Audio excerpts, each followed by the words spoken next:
समर्पयामि नमः सहस्रकोटि युगधारिणे नमः स्वस्ति वाचनम्। हाथ में थोड़े से अक्षर प्रियाणां च प्रियपतिगं हवामहे निधीनां च निधिपतिगं हवामहे वसो मम आहम जानि गर्भदम् ॐ स्वस्ति न इन्द्रो वृधश्रवाः स्वस्ति नः पूषा विश्ववेदाः स्वस्ति नस्तारो अरिष्टनेमिः स्वस्ति नो बृहस्पतिर्दधातु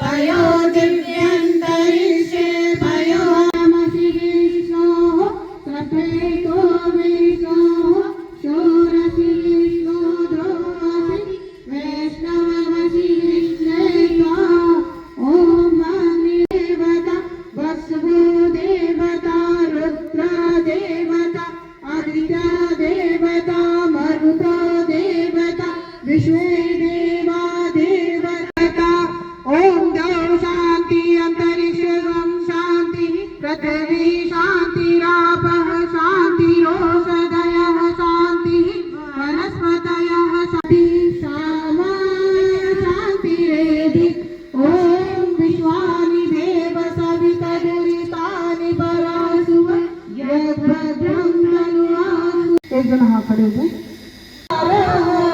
आज्ञायां गरुडध्वज दक्षिणे पद्मनाभस्तु निरृता मधुसूदन पश्चिमे चैव गोविन्दो वायव्यां पुरोधते हव्यमानं ब्रुवे देवाः साधारण्ये ॐ अग्निदेवता पूजा करने हवन को बचो ब्रह्मांड व्यापी आलोक करता पवन बना दो हे देव सविता पावन बना दो हे देव सविता निर्मल बना दो हे देव सविता दर्शक सद्ज्ञान के आदि संचार करता जगवतन स्वाहा इदमग्ने इदं नमः से स्वाहा इदमग्ने जातवेदसे इदं नमः स्वाहा इदमग्ने अंगिरसे इदं नमः। चार चरणों के बारे में बताती है। पहला चरण है उपासना का। व्यक्ति को जब ये मनुष्य का शरीर लिया है तो उपासना जरूर करनी चाहिए। उपासना क्या होती है? उप आसन, निकट बैठना। किसके निकट बैठना? भगवान के निकट बैठना। हमारे हिंदू धर्म में 3 संध्या होती है। उसमें जब भी आपको समय मिले, चाहे सुबह मिले, चाहे दोपहर मिले, चाहे शाम को मिले, भगवान के पास बैठना चाहिए। आपको जो भजन आए, कीर्तन आए, राम जी का नाम लेना है, जो भी नाम आए वो लेना चाहिए। क्यों? उससे क्या होता है कि जैसी संगत में हम बैठते हैं वैसा ही हमारे भीतर गुण आते हैं। देवताओं के पास बैठेंगे तो देवत्व के गुण हमारे भीतर आएंगे। अच्छे लोगों के साथ बैठते हो तो अच्छे गुण आते हैं। कोयले के साथ अगर सोने को रख दिया जाए तो सोने का रंग भी काला हो जाता है। ये होता है संगत का असर। तो भगवान के पास बैठने से भगवान के गुण हमारे भीतर आते हैं। ये है जीवन का पहला चरण, उपासना। दूसरा चरण है स्वाध्याय। स्वाध्याय मतलब अपने आप का अध्ययन, अपने आप को जानना कि मैंने सुबह से लेकर शाम तक, रात्रि विश्राम करने से पहले सोते हैं उस समय 5 मिनट ही सोचना चाहिए कि मैंने पूरे दिन क्या किया। मेरे द्वारा किसी का बुरा तो नहीं हुआ, मेरे द्वारा किसी का दिल तो नहीं दिखा, मेरे कोई ऐसा कर्म तो नहीं किया जिससे किसी की आत्मा को दुख पहुंचा हो। तो इस बारे में सोचना, मनन करना, ये है स्वाध्याय। ऐसा कोई काम करो जिससे किसी के चेहरे पर आप खुशी ला सको। कोई दान धर्म पुण्य, कोई सहयोग सेवा, इस तरह का दिन में कुछ न कुछ काम हमारे द्वारा होना चाहिए। ये है स्वाध्याय। और तीसरा चरण है संयम, जिसकी आज सबसे ज्यादा कमी होती है। संयम, सहन शक्ति खत्म होने के कारण ही आज घर में लड़ाई झगड़ा हो। बिया में भी लड़े तो कैन लड़े सहन शक्ति बोले मन में क्या कहती हो, सास बहू लड़े तो मन में क्या कहती हो, जरा जेठानी लड़े, भाई भाई लड़े, तो सहन शक्ति रखनी चाहिए। कोई अपना बड़ा रहा अपने की कह भी गया है तो ठीक है चुप हो जाना चाहिए। तुरंत प्रत्युत्तर अपन देवा तो भी को गलत असर अपने रिश्ता पे पड़े, अपने परिवार पे पड़े। इसलिए सहन शक्ति संयम शक्ति आपने रखनी चाहिए। और अपने जीवन को तीसरा चरण है। और चौथा चरण है सेवा। सेवा कहना में बहुत आसान लागे, करनो बहुत ही मुश्किल है। चाहे माता पिता हो, चाहे बुजुर्ग हो, चाहे देश हो, चाहे गौ माता हो, चाहे जीव जंतु हो, जठे भी आपने लागे कि आपा तन मन या धन कोई आपा सेवा को काम कर सका तो वो आपने करना चाहिए। अब आप यज्ञ करके भी सेवा कर रहे हैं, क्या सेवा कर रहे हैं? इस प्रकृति के लिए। अभी जो ऑक्सीजन इससे अब अग्नि प्रज्वलित हुई है, जो इस वायुमंडल में जो मिलेगा, अब जो गैस बनेगी उससे बहुत से पशु पक्षी जीवों को ऑक्सीजन मिलेगी। उसके साथ ऐसी गैस मिलेगी जो वातावरण के लिए, वायुमंडल के लिए बहुत जरूरी है। क्योंकि गाड़ी घोड़े डीजल पेट्रोल जलाते हैं तो जब उससे प्रदूषण फैलता है तो यज्ञ की जो धुआं है उससे वायुमंडल को, ओजोन मंडल को अच्छी गैस मिलती है। और ये वायुमंडल के हर जीव जंतु के लिए जरूरी, क्योंकि तो वायु चारों तरफ फैल जाएगी। तो हम यहाँ बैठ के जो यज्ञ कर रहे हैं, भगवान तो खुश हो रहे हैं क्योंकि भोग लग रहा, भगवान का याद कर रहे हैं, साथ ही वायुमंडल के लिए भी हम एक सेवा का काम कर रहे हैं। तो ये जो चौथा चरण है सेवा, उपासना, स्वाध्याय, संयम और सेवा, इन चार चरणों को हमें जीवन में अपनाना चाहिए। इसलिए चार संविधा हमने आहुति दी है। ओम अनुमते अनुमन्यस्व इति पश्चिम छोड़ दो। ओम सरस्वती अनुमन्यस्व इति उत्तर में छोड़ दो।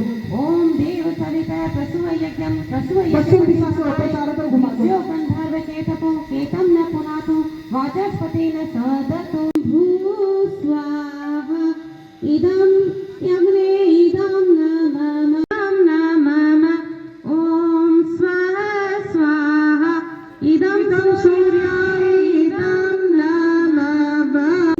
अब जो मुख्य यजमान हो घी से आहुति दे, बाकी सब साकर लेकर आहुति देते।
कृपा बनी रहे, इस भाव के साथ गणेश जी महाराज के आहुति।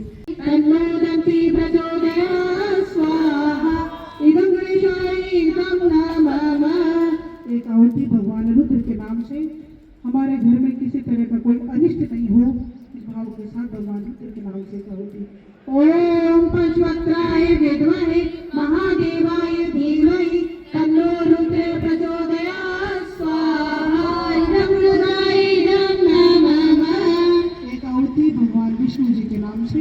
ओम विष्णवे च विद्महे वासुदेवाय धीमहि तन्नो विष्णु प्रचोदयात् स्वाहा इदं विष्णवे इदं नमः स्वाहा इदं महालक्ष्मी इदं नमः। एक आहुति भगवान सूर्य के नाम से। जैसा तेज और प्रकाश भगवान सूर्य में है, वैसा ही तेज और प्रकाश हमारे जीवन में भी आए, इस भाव के साथ भगवान सूर्य के नाम से कहो। ओम भास्कराय विद्महे दिवाकराय धीमहि तन्नो सूर्य प्रचोदयात् स्वाहा इदं के साथ हनुमान जी महाराज के नाम से एक आहुति। ओम सुताय विद्महे वायुपुत्राय धीमहि तन्नो मारुति प्रचोदयात् स्वाहा। इदं हनुमते इदं नमः। मुरारी त्रिपुरान्तकारी भालो शशि भूमिसुतो बुधस्य गुरुश्च शुक्रः शनि राहु केतु सर्वे ग्रहा शान्तिकरा भवन्तु स्वाहा। इदं योगदेवता इदं नमः। और आपके यहाँ ये पंचकुंडी यज्ञ हो रहा है। ओम प्रणप्रज्ञाय विद्महे महाकालाय धीमहि तन्नो श्रीराम प्रचोदयात् स्वाहा। इदं महाकालाय इदं नमः। ओम सरस्वत्याय विद्महे महाशक्त्यै धीमहि तन्नो माता भगवती प्रचोदयात् स्वाहा। ओम पूर्णमदः पूर्णमिदं पूर्णात् पूर्णमुदच्यते पूर्णस्य पूर्णमादाय पूर्णमेवावशिष्यते सर्वजगं च चक्रतो स्वाहा। आहुति दे। अब सभी सामग्री की आहुति दे। हवन सामग्री है ना। ओम सर्वमयि पूर्णगं स्वाहा। ओम सर्वमयि पूर्णगं स्वाहा। ओम सर्वमयि पूर्णगं स्वाहा। वसुरधार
एक तलवार नुमा काष्ठ पात्र आपके सामने है। जल में डुबोए और भस्मी लगाए उस पे, और फिर भस्मी लगा के अपनी अनामिका उंगली पे भस्मी लगा लीजिए। हाँ, भस्मी लगा के फिर अपना अनामिका उंगली पे लगा लो। यहाँ से मंत्र बोला जाएगा, उसके साथ लगानी है। एक बार अनामिका उंगली पर लगा लीजिए। ओम कश्यप त्रयोदशमिति गिवायं कंठ पर गले पर लगाइए। ओम यद्देवेषु त्रयोदशमिति दक्षिण बाहु मूले दाहिने कंधे पर लगाइए। ओम तन्नो अस्तु त्रयोदशमिति हृदय पर लगाइए। ये 4 जगह हमने भस्मी लगाई। 5 लगाते हैं कि हमारा जो मनुष्य का शरीर है वो नश्वर है, तो धरती में जिसने जन्म लिया उसे एक दिन जाना भी है। तो इस बात को हमेशा अपने मस्तिष्क में, हमें हमेशा दिमाग में रखनी चाहिए कि हमारी मृत्यु निश्चित है। जिसने जन्म लिया है उसे एक दिन यहाँ से जाना भी है, और जाएंगे तब ये भस्मी का ढेर ही बनना है। तो व्यक्ति अपने कर्म के ऐसा काम करे जब तक धरती पे रहे, अच्छे काम करे, क्योंकि उसके कर्म उसके साथ जाएंगे। शरीर तो भस्मी बन जाएगा, लेकिन किए हुए कर्म वो हमारे साथ जाते हैं। और व्यवहार, अच्छा व्यवहार आप समाज में रखते हो तो लोग आपके व्यवहार को याद करते हैं। क्या कहते हैं? साहब बढ़िया आदमी हो, चौखो आदमी हो। क्या करेंगे साहब वो तो माड़ो आदमी हो। दो ही बात के आप वो बनगा काड़ो हो के धोड़ो हो के पिसा वालो हो के कोने ए बात करके आप कहते हैं चौखो आदमी हो के माड़ो आदमी हो।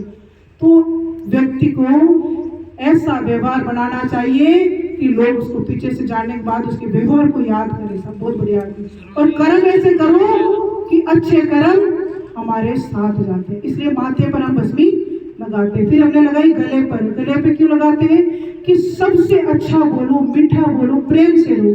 4 दिन की जिंदगी है, कोई लड़ाई झगड़ा करने से कोई मतलब नहीं है, बैर पालने से मतलब नहीं है, दुश्मनी पालने से मतलब नहीं है। क्यों? 4 दिन की भगवान की दी जिंदगी, तो सबके साथ अच्छा रहो, प्रेम से रहो। इसलिए हम गले पर लगाते हैं। फिर हमने लगाई दाहिने कंधे पर। दाहिने कंधे पर इसलिए लगाते हैं कि व्यक्ति को हमेशा कर्मशील होना चाहिए, ईमानदार और मेहनती होना चाहिए। आलस की प्रवृत्ति हमारे अंदर नहीं होनी चाहिए, इसलिए हमने दाहिने कंधे पे लगाई। फिर हृदय पर लगाई।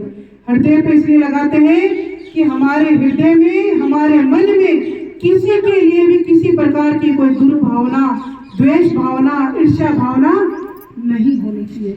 क्योंकि मन में मेल होगा, भगवान की कितनी पूजा करो तो वो पूजा बेकार हो जाती है।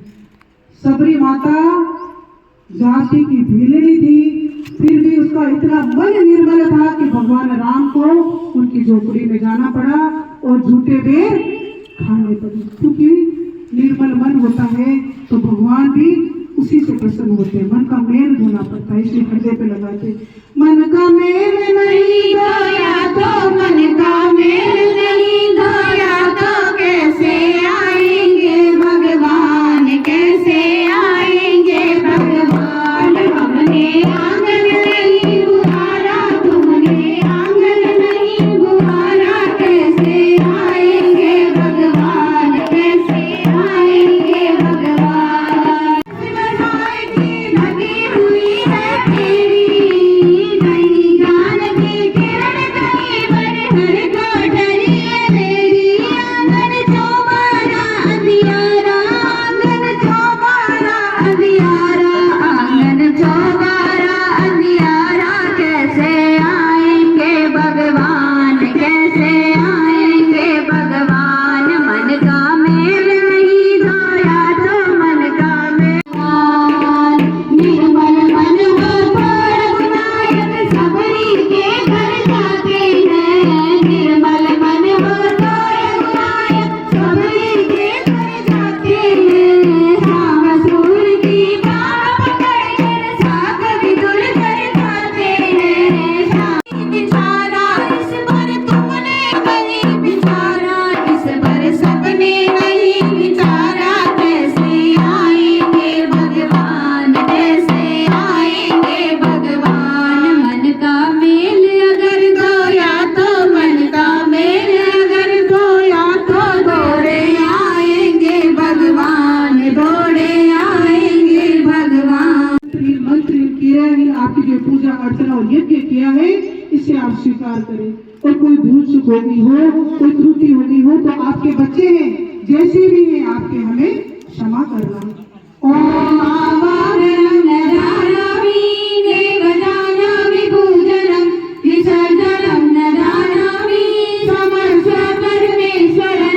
मंत्रहीनं क्रियाहीनं भक्तिहीनं सुरेश्वरं, यत् पूजितं मया देव परिपूर्णं तदस्तु मे।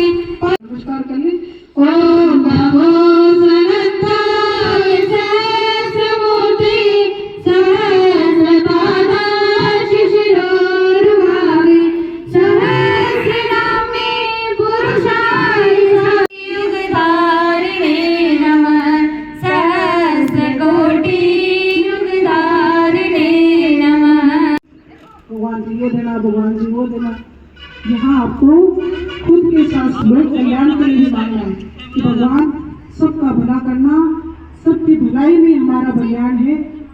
इस भाव से 7 बार ॐ शान्ति प्रजानां परिपालयन्तां न्यायेन मार्गेण मयि मनीषा ॐ ब्राह्मणेभ्यो शुभमस्तु नित्यं लोकाः समस्ताः सुखिनो भवन्तु सर्वे भवन्तु सुखिनः सर्वे सन्तु निरामयाः सर्वे भद्राणि पश्यन्तु मा कश्चित् दुःखभाग् श्रद्धा मेधां यश वर्ग्यं नित्यां पुष्टिं श्रियं वरं आयुष्यारोग्यं देहि मे हव्यवाहनं शान्तिरेव शान्ति श्यामा शान्तिरेधि ॐ शान्ति शान्ति शान्ति।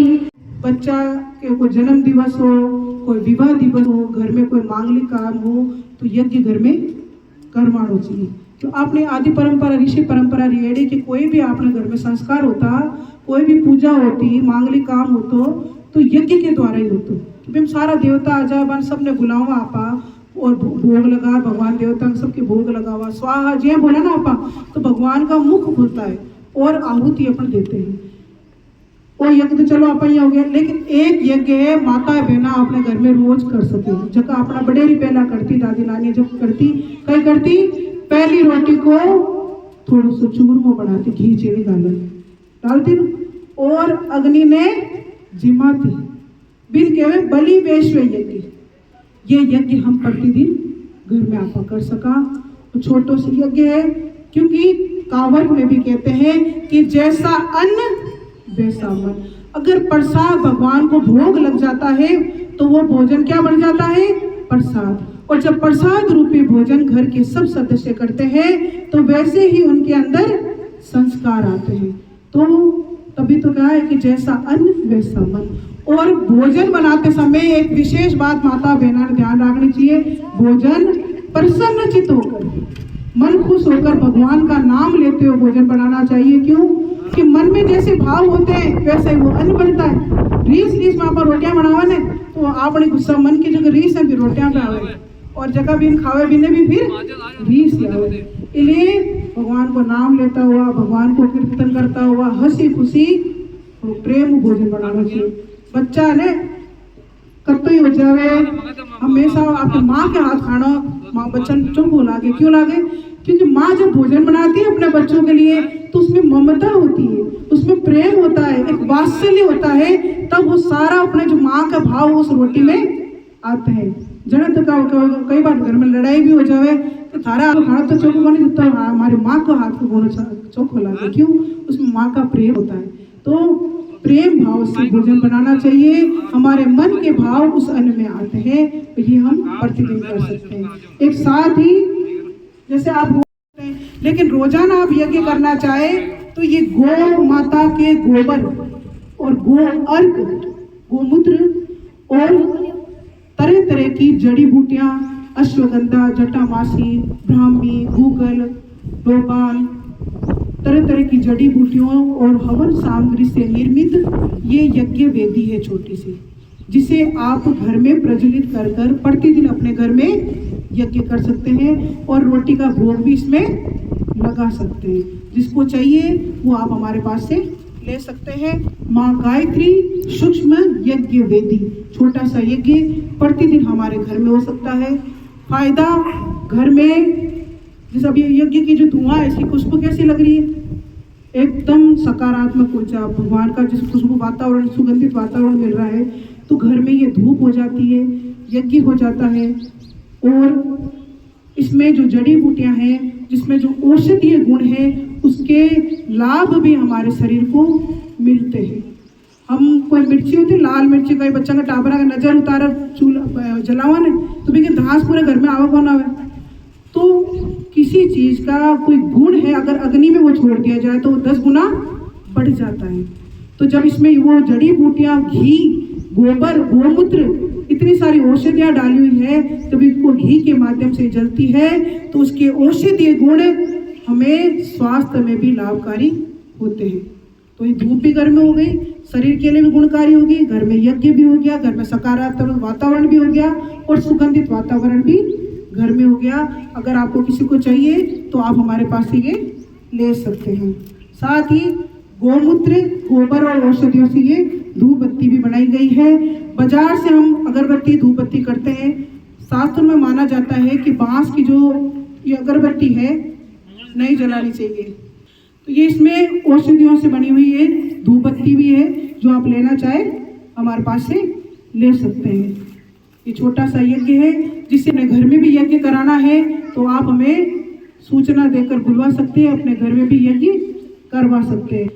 आपके पास में सामान भी उपलब्ध नहीं है, घी भी उपलब्ध नहीं है, तो भी हम निःशुल्क आके यज्ञ करेंगे। आप चाहते हैं हमारा कुछ अंश लगे तो आपका अंश वो सीधा शांति कुंज हरिद्वार चला जाएगा, क्योंकि गायत्री परिवार घर घर जाकर निःशुल्क यज्ञ कराता है। हम जो 2 घंटे 3 घंटे आपके पास आएंगे, इसका किसी तरह का कोई चार्ज, कोई शुल्क नहीं है। आपकी आरती पूजा का पैसा भी सीधा वहां जाएगा, हमें इसमें से कुछ भी नहीं चाहिए, क्योंकि भगवान का काम कर रहे हैं तो भगवान अपना आप ही देता है।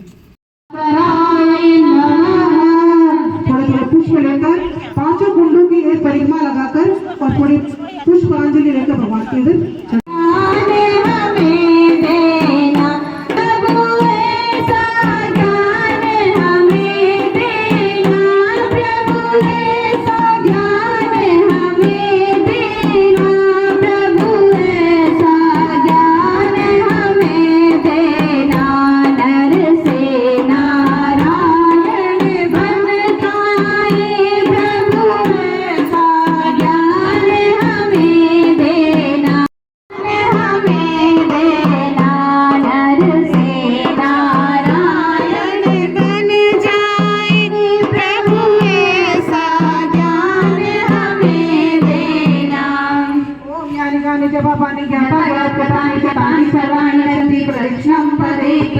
बहुत अच्छा लगा।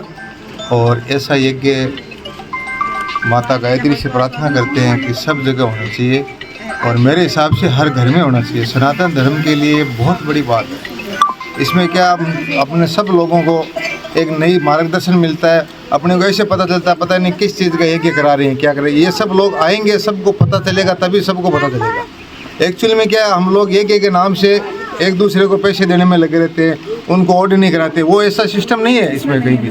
इसमें क्या है कि ये सब लोग आप ज़्यादा से ज़्यादा गायत्री माता का यज्ञ कराना चाहिए आप लोगों को। और माता से मैं प्रार्थना करता हूँ सभी को सद्बुद्धि दे और सभी का कल्याण करे, और सब लोगों के मन में ऐसा भाव आए कि अपने घर पे यज्ञ होना चाहिए। ये कोई सार्वजनिक में इसलिए करवाते हैं कि लोग एक घर में आते नहीं, इसलिए ये लोग सबका एक साथ लेके और सब एक साथ में बैठ के और यज्ञ कराना चाहते हैं ये लोग। लेकिन इसमें ये नहीं है कि अपने एक जगह कराए, अपने घर में भी करा सकते हो आप लोग ये। और माता रानी से कृपा करे आप सब पे। ईशा गुजर, और यहाँ की शांति कुंज हरिद्वार जो गायत्री तीर्थ शांति कुंज हरिद्वार है, हमारा उस मिशन का जो काम चल रहा है वो लोकल स्तर पर मैं काम कर रही हूँ। यहाँ की लोकल कार्यकर्ता हूँ। श्री गायत्री चेतना केंद्र लाडनू सुजला क्षेत्र, इस क्षेत्र में घर घर गायत्री, घर घर यज्ञ पहुँचाने का जो कार्य है वो किया जा रहा है। हमारा गायत्री परिवार का संकल्प है घरे घरे यज्ञ, घरे घरे गायत्री। निःशुल्क यज्ञ कराया जाता है, किसी तरह का कोई शुल्क नहीं लिया जाता है। जो भी अपने घरों में यज्ञ कराना चाहे वो हमसे संपर्क कर सकते हैं। माँ गायत्री की कृपा सब पे बनी रहे, घर घर में यज्ञ हो, हमारी भारतीय संस्कृति और बच्चों में संस्कार आए, इसके लिए ये कार्य किया जा रहा है। आदि अनादि काल से ऋषियों की परंपरा ये यज्ञ परंपरा, लेकिन आज समय के प्रभाव के कारण यज्ञ परंपरा को हम भूल चुके हैं। तो उस परंपरा को पुनर्जीवित करने के लिए घरे घरे यज्ञ का कार्य किया जा रहा है।